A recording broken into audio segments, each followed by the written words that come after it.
يا اهلا بيكم في فيلم جديد. فيلم النهارده طفل بيحكي عن عيله فيها الاب فنان لكنه بيمشي وبيسيب مراته وبنته، فبتقرر الام ان هي تربي البنت لوحدها، فتعلمت صناعه الاحذيه وعلمت بنتها وجوز بنتها كمان. فبنكتشف الست دي ان هي جدة بطلنا ميكيل، وبيدخل ميكيل على جدته ماما كوكو اللي بتنده له خوليو، وبيحكي لنا ميكيل ان جدته ماما كوكو عندها مشاكل في الذاكره، ومع ذلك بيحب يحكي لها كل حاجه وبيشاركها يوم. وبيقول ميكيل ان عيلته تقريبا الوحيده اللي في المكسيك اللي ما بتحبش المزيكا، لكن ميكيل عكس عيلته لان هو بيحب المزيكا جدا، وبيقول ان دي مش غلطته، لا دي غلطة ارنولد دي لا كروز، اعظم موسيقار ومغني في المكسيك. وبنشوف ميكيل وهو واقف في الساحة قدام تمثال ارنستو، وبيحكي قصته وبيقول ان هو بدأ من سانتا سيسيلياس، وهي نفس المدينة اللي بيعيش فيها ميكيل، لكن سانتا لما كان بيعزف كانت كل الناس بتقع في غرامه، وكان سانتا عازف ومغني وممثل مشهور وناجح. لكن سنة 42 مات ارنستو وهو بيغني ووقع عليه جرس عملاق، وبيقول ميكيل ان هو نفسه يكون زي ارنستو، وبيحس ان هم مرتبطين ببعض بطريقة ما. وبيشوف ميكيل بوستر لمسابقة الموسيقى وهي بتتعلق في الشارع، وعازف بيقوله لو نفسك تبقى زي بطلك ارنستو لازم تشترك في المسابقة، وبيديله العازف الجيتار وبيطلب منه ان هو يوري موهبته. لكن بتظهر جدة ميكيل وبتتخانق مع العازف، وبتقوله سيب حفيدي في حاله وابعد عنه، وبتطلب الجدة من ميكيل ان هو يروح البيت، وبتشتكي الجدة لباقي العيلة وبتقول لهم ان لقيت ميكيل في ساحة الفنانين. لكن بيحاول ميكيل ان هو يدافع عن نفسه ويقول لهم ان هو كان هناك عشان يلمع احذية الناس، لكن عيلته بتطلب منه ان هو يبعد عن ساحة الفنانين. فبيسألهم ميكيل لو ينفع يشترك في المسابقة اللي هتتعمل في الساحة، فبيقولوا له عشان تشترك لازم يكون عندك موهبة وانت ما عندكش اي مواهب. لكن جدته بتقول له ان ده يوم الموتى ومحدش هيروح في حتة لان ده يوم عائلي. وبتشرح الجدة لميكيل عيد الموتى، وبتقول له ان ده يوم في السنة بنقدم فيه القرابين على المذبح، وبتعدي ارواح الناس اللي بنحبهم، وبيتلم شمل العائلات اللي مات منها ناس، ولو ما حطيناش ليهم قرابين والحاجات اللي كانوا بيحبوها قبل ما يموتوا مش هيعدوا، وانا مش عايزاك تروح ساحة الفنانين عشان ما يبقاش مصيرك زي الجدة كوكو. وبيدخل الكلب دانتي على ميكيل وبيلاقيه ماسك جيتار، وبيطلب منه ميكيل انه ما يعملش صوت عشان ما حدش يسمعهم ويتقفش. وبيفتح التلفزيون بيتفرج على ارنستو وبيعزف قدامه، ولما بنلاقي ارنستو بيقول له ان هو حلمه متحققش بالسهل وانه عافر كتير علشانه، قرر ميكيل ان هو يعمل زيه وانه مش هيخاف ولا هيستخبى وهيروح المسابقه. بعدها بيحاول يخرج عشان يروح للساحه، لكن بيلاقي اهل قدامه اللي بيقرروا ان هم يعينوه معاهم في ورشه الاحزاب. فبيقول لهم افرض انا مش شاطر في الشغل ده، فبيقولوا ان العيله كلها بتشتغل فيها من زمان وانت واحد من العيله وكلنا هنساعدك. وبعدها بيكتشف ميكيل ان ارنستو يبقى جده بعد ما شاف بقى الصوره المقطوعه لما البرواز اتكسر، وده بعد ما الكلب شد الترابيزه. وبيقرر ميكيل ان هو يقول لاهله انه يعرف الحقيقه وانه عايز يبقى فنان زي جده، لكن اهله بيتضايقوا منه جدا، وبيقولوا ان هم ما يعرفوش اي حاجه عن ارنستو وان الموسيقى ممنوعه وانه لازم ينسى الحوار ده تماما. وبعدها بتكسر الجده الجيتار لميشيل وبيزعل وبيسيبهم ويمشي. وبعدها بيروح ميكيل على ساحه الفنانين وبيحاول يدور على جيتار عشان يشترك في المسابقه، لكن محدش بيديله الجيتار بتاعه. وبعدها بيروح عند تمثال ارنستو بيلاقي مكتوب عليه اغتنم فرصتك،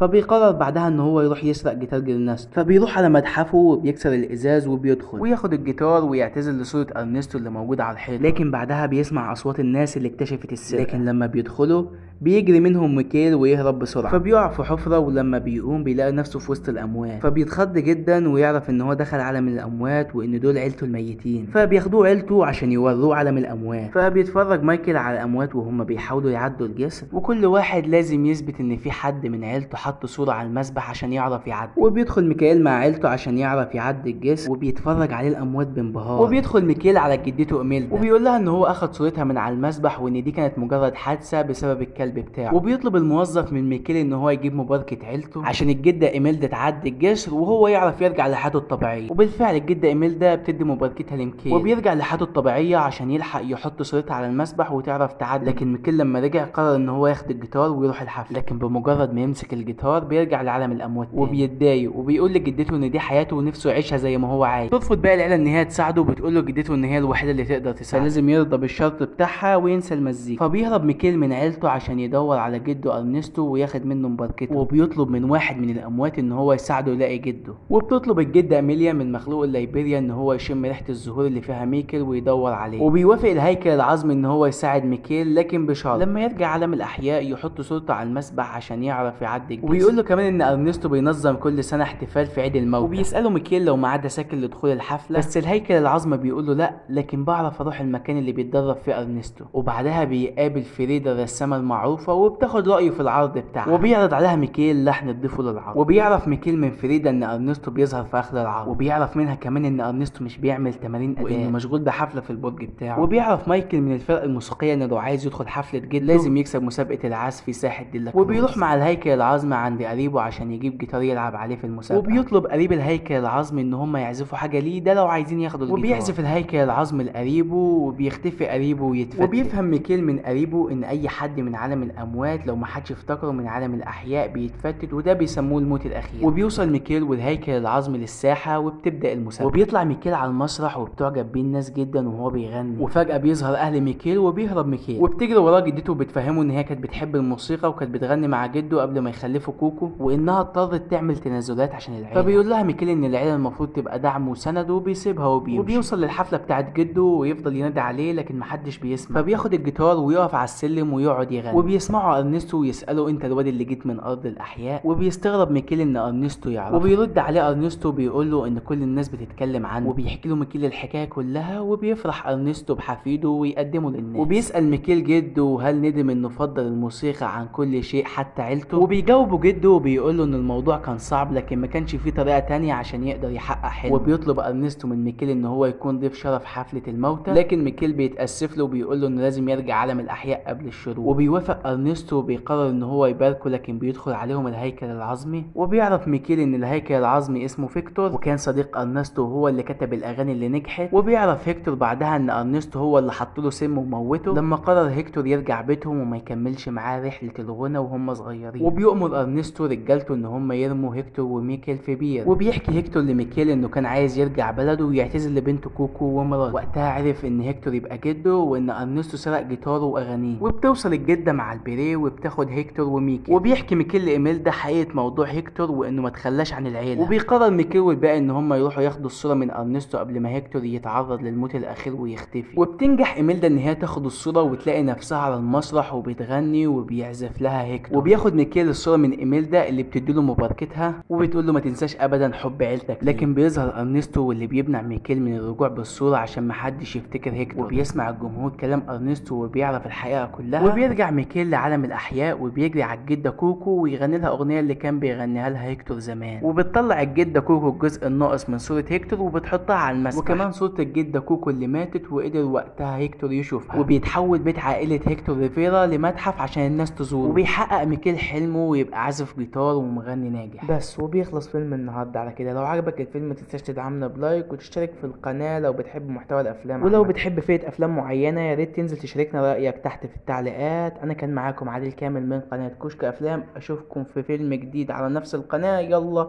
سلام.